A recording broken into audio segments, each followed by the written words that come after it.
Next panelist is Dr. Joseph Stiglitz. He is a university professor at Columbia University and the winner of the 2001 Nobel Prize in Economics, as well as the 1979 John Bates Clark Medal. Dr. Stiglitz served in the Clinton administration as the chair of the President's Council of Economic Advisors, followed by an appointment as senior vice president and chief economist of the World Bank. He is the co-founder of the Initiative for Policy Dialogue, current president of the International Economic Association, chair of the UN Commission studying ways to reform the financial system, and a member of the CFTC-SEC Advisory Committee on Emerging Regulatory Issues. Last year, Foreign Policy magazine named him one of the top 100 global thinkers. Dr. Stiglitz, thanks very much for being with us. Thank you very much for holding these hearings. I welcome this opportunity to share with you my thoughts on Senate Bill 1138 and on the broader subject of how we can best finance research on HIV/AIDS and for health more generally. I should begin by saying that the approach taken by the bill is exactly right. It reflects an approach that I have been arguing for years, including my book-making globalization work, my academic writings, and the various policy roles that I've been fortunate enough to play over the last 2 decades. The timing of this hearing could not be better, coming soon after the release of the report of the Consultative Expert Working Group on Research and Development, Financing, and Coordination of the World Health Organization. I was able to present a keynote address at the launch of the report in Geneva just over a week ago.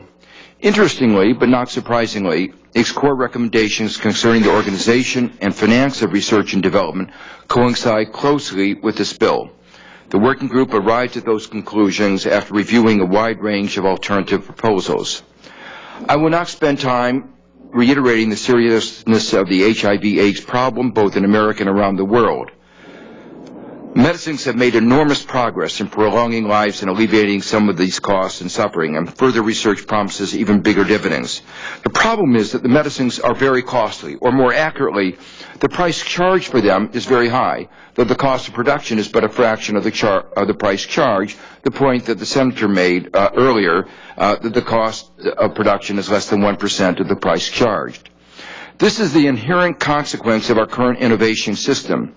The curious aspect of our current system is that the government directly finances most health R&D, directly through public support and indirectly through public purchases of medicine, both in the Medicare and Medicaid programs.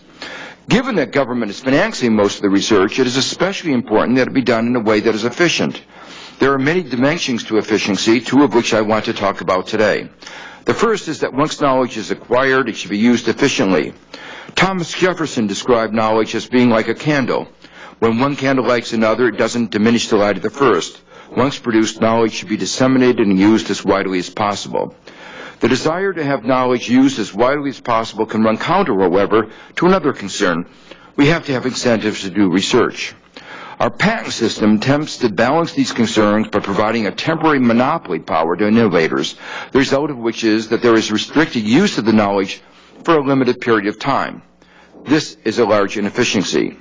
But increasingly, we have become aware of some other limits of the patent system. While it provides incentives, it does not necessarily provide incentives that correspond to social returns. In the healthcare sector, it may be more profitable to devote research to me-too drugs than development of a drug that really makes a difference.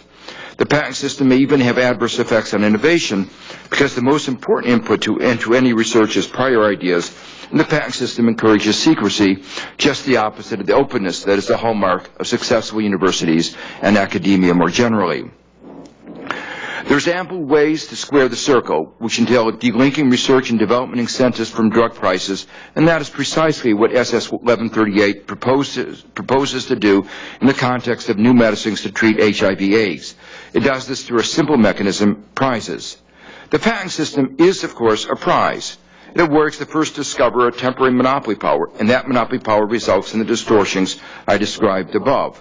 With a prize system, we use the power of competitive markets to ensure that once a drug is discovered, it is made available at the lowest possible price. Competition ensures that the knowledge is used as widely as possible. In contrast with monopolies, where prices are raised to restrict the benefits that accrue from the knowledge. Moreover, with a prize system, rewards can better reflect the social contribution of the innovation, the true marginal contribution, as opposed to the current system where research efforts are directed at maximizing ranks, often achieved by taking away ranks from others. What is particularly innovative about this bill is Section 9 of the open source dividend prizes. It recognizes there is an alternative, open, more, and collaborative approach to innovation that has proven itself enormously successful in a number of areas of research and not just IT. Research builds on previous research, and by providing incentives to ensure that more knowledge is in the public domain, the bill will contribute to the advancement of knowledge in this vital area. Finally, this bill has an important provision for a donor innovation prize fund. The United States recognizes that AIDS is a global problem and must be addressed globally. Our aid for AIDS is a humanitarian action, but is also an action which is in our self-interest. The United States can play a leadership role in reforming the global system of financing and coordinating research and development to meet health needs, including and especially in the developing countries. With this bill, the U.S. does this. I should emphasize in closing that especially in a time of budget stringency, the need to increase the efficiency of America's innovation system is compelling. The difference between what the drug companies charge and the government and the cost of production is in the tens of billions of dollars a year. Dean Baker estimates the gap at $270 billion a year. Money that goes to Me Too drugs could be far better spent. We need more of our health research budget to be spent on diseases that matter.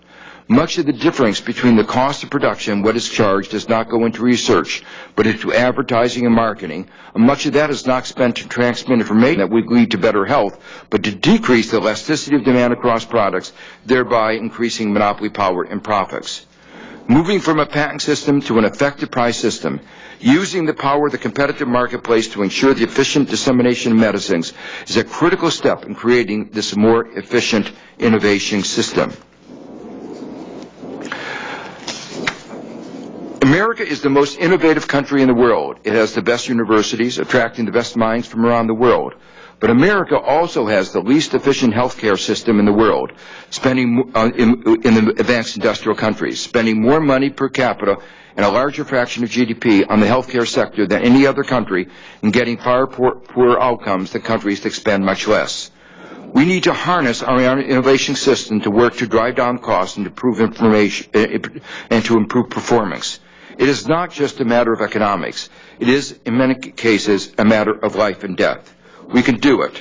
An essential step in doing this is delinking the research and development incentives from the drug prices and promoting greater sharing of scientific knowledge. This bill does this in an area that is of critical importance. It will provide a model for further reforms in our health innovation system. Thank you. Thank you very much, Dr. Stiglitz. Our next panel